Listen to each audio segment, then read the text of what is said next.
جنہوں نے ایک بھی حدیث کہ قرآن کریم کے بعد ان کتابوں کو اصح الکتب مانا جاتا ہے، ایک بھی حدیث کسی نے لی ہی نہیں مہدی کے متعلق، بلکہ اس کے برعکس لی،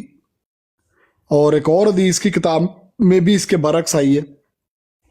اس میں تھا کہ جو دوسرے والا میں آپ کو بتانا چاہتا ہوں، اس میں یہ ہے کہ جو آنے والا مسیح ہے وہی مہدی ہوگا۔ تو کیا حضرت عیسیٰ علیہ الصلوۃ والسلام آپ کے کہنے کا یہ مقصد ہے کہ حضرت عیسیٰ نے آنا ہے اور امام مہدی نے آنا ہے؟ تو کیا میں آپ سے بھی سوال کرتا ہوں، آپ سوچیں، جواب نہیں مانگ رہا، تو آپ سوچیں کہ کیا حضرت عیسیٰ جو تھے وہ حضرت فاطمہ الزہرا سلام اللہ علیہ کے مطلب خاندان میں سے تھے؟ نہیں تھے۔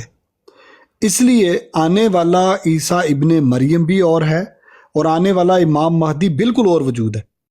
نبی پاک صلی اللہ علیہ وسلم نے مختلف ان سے روایات ہیں، مثال کے طور پر جیسے آپ یہ روایت پیش کر رہے ہیں کہ وہ فاطمی ہوگا، حضرت فاطمہ الزہرا سلام اللہ علیہ کے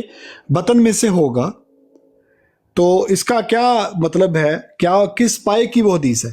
یہ جو جتنی حدیثیں ہیں، ہمارے جو مرزا صاحب ہیں انہوں نے لکھا ہے کہ میرا ان حدیثوں سے دعویٰ ہی نہیں ہے، میرا دعویٰ ان حدیثوں سے ہے جس میں نبی پاک صلی اللہ علیہ وسلم نے آنے والے کو چونکہ نبی اللہ فرمایا اور اماماً مہدیًا فرمایا، اور نبی اللہ فرمایا اور فرمایا کہ وہ مسیح ہوگا اور نبی اللہ ہوگا، چونکہ ہر نبی اللہ جو ہے وہ مہدی ہوتا ہی ہوتا ہے۔ تو اس لیے میں اس دعوے سے، ان حدیثوں سے جو ضعف والی حدیثیں ہیں، جن میں ضعف ہے، جن کو میں نہیں مانتا، وہ حدیثیں ایسی ہیں۔ اب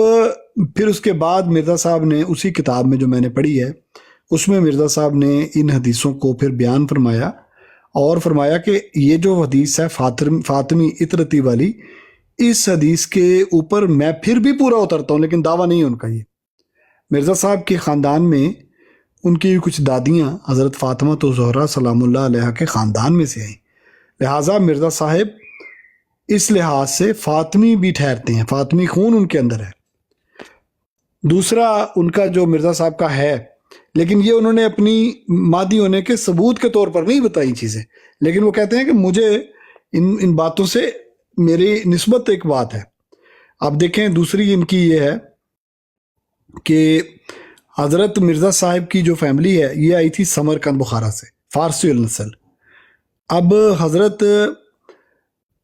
سلیمان فارسی رضی اللہ تعالیٰ عنہ کا نام آپ نے ضرور سنا ہوگا۔ تو حضور نے سورہ جمعہ کی جب آیات نازل ہوئیں، وآخرین منہم لما یلحقوا بہم، تو اس وقت حضور نے جب اس کی تفسیر کی تو تفسیر یوں کی کہ جو میرے بعد آنے والا شخص ہوگا، جو امام مہدی ہوگا، میرے نام پر ہوگا، میری آل میں سے ہوگا، وہ حضرت سلیمان فارسی رضی اللہ تعالیٰ عنہ کندھوں پر ہاتھ رکھ کے فرمایا۔ عرب کو پیچھے کر دیا حضور نے، پیچھے کرنے سے مراد ہے کہ ان کے کندھے پر ہاتھ رکھ دیا، ایک ہی فارسی النسل تھے ادھر کھڑے۔ تو پتہ یہ چلا کہ جو آنے والا ہے وہ فارسی النسل ہوگا، وہ حضرت سلیمان فارسی کے قبیلے سے ہوگا۔ لہٰذا مرزا صاحب کا اگر وہ دیکھا جائے وہ حدیث، تو حضور نے حضرت سلیمان فارسی رضی اللہ تعالیٰ عنہ کو فرمایا کہ سلیمان ہمارا ہے، ہمارا اہل بیت ہے، تو والد کی طرف سے آپ اہل بیت بھی بنتے ہیں، اور والدہ یعنی دادیوں کی طرف سے حضرت فاطمہ الزہرا سلام اللہ علیہ کا بلڈ بھی آپ کے اندر موجود ہے۔ لیکن مرزا صاحب نے اس کو اپنی صداقت کے طور پر پیش نہیں کیا،